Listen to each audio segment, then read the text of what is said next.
कायनात में छुपे लाखों राजों में से एक राज ऐसा भी है जिसने बरसों इंसान को सोचने पर आमादा किया है। कायनात में एक ऐसी जगह मौजूद है जहां से रोशनी भी वापस नहीं आती। है ना बात अजीब, लेकिन यह हकीकत है। जहां वक्त अपनी रफ्तार खो देता है और अगर कोई शय उसके करीब चली जाए तो वो हमेशा के लिए गायब हो सकती है। ये साइंस फिक्शन नहीं, ये हकीकत है और इस हकीकत का नाम है ब्लैक होल। लेकिन असल सवाल ये है, क्या इंसान ने उसे हाल ही में दरियाफ्त किया या उसकी तरफ इशारा सदियों पहले हो चुका था? अगरचे दरियाफ्त हाल ही में हुई, लेकिन इशारा सदियों पहले बयान किया गया है। कहते हैं कि जब एक दीवोहीकल सितारा अपनी मुद्दत पूरी करता है और अपना ईंधन खत्म कर देता है तो वो खुद पर गिरने लगता है। ये आम गिरना नहीं होता, ये तबाहकुन दबाव होता है, इतना शदीद कि मादा एक नुक्ते में सिमट जाता है। इस मकाम को कहते हैं सिंगुलैरिटी।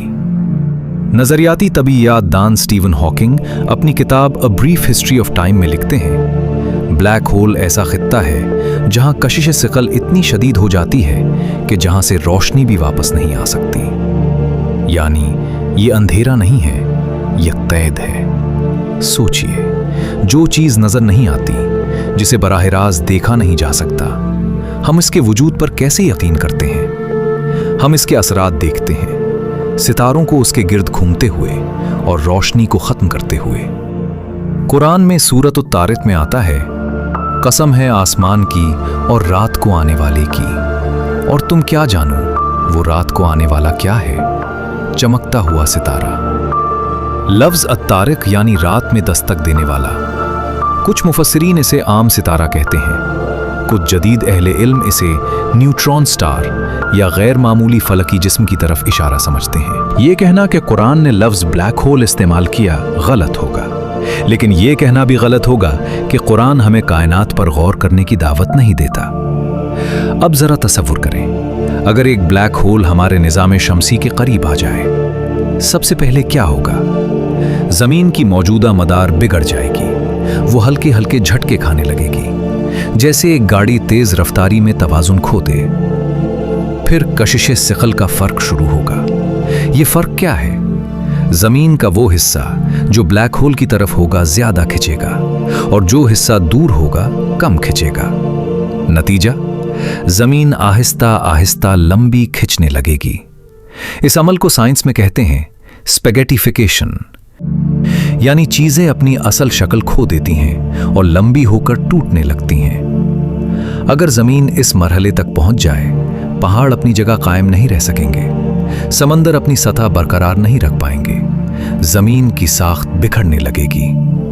और सबसे हैरानकुन चीज, वक्त। बाहर से देखने वाला ऐसा महसूस करेगा जैसे जमीन की हरकत सुस्त होती जा रही है, जैसे किसी ने वीडियो की रफ्तार कम कर दी हो।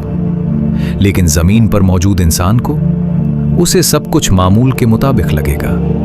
ये है वक्त की निस्बतियत। हम समझते हैं हम ताकतवर हैं, हमने शहर बसाए, हमने खला में मिशन भेजे, लेकिन एक ब्लैक होल हमारी पूरी तहजीब को चंद लम्हों में खत्म कर सकता है। तो सवाल ये नहीं कि हमने क्या बनाया है, सवाल ये है असल ताकत किसके पास है। स्टीफन हॉकिंग ने एक और हैरानकुन बात कही थी। उन्होंने कहा, ब्लैक होल मुकम्मल सियाह नहीं होता, वो आहिस्ता आहिस्ता तवानाई खारिज करता है। इसे कहते हैं हॉकिंग रेडिएशन। यानी कायनात की सबसे खौफनाक ताकत भी हमेशा कायम नहीं रहती, वो भी वक्त के साथ खत्म हो सकती है। अगर ब्लैक होल जैसी कुव्वत हमारी कायनात में मौजूद है और हम अभी तक इसकी मुकम्मल हकीकत नहीं समझ सके, तो क्या हम वाकई सब कुछ जान चुके हैं या हम अभी इल्म के आगाज में खड़े हैं? कमेंट में लिखें, आपके नजदीक ब्लैक होल सिर्फ एक तबीयाती मजहर है या कुदरत की एक अजीम निशानी? अगली वीडियो में हम वक्त के सफर और कायनाती अंजाम पर बात करेंगे। अगर आप ये मिस नहीं करना चाहते तो चैनल सब्सक्राइब करें।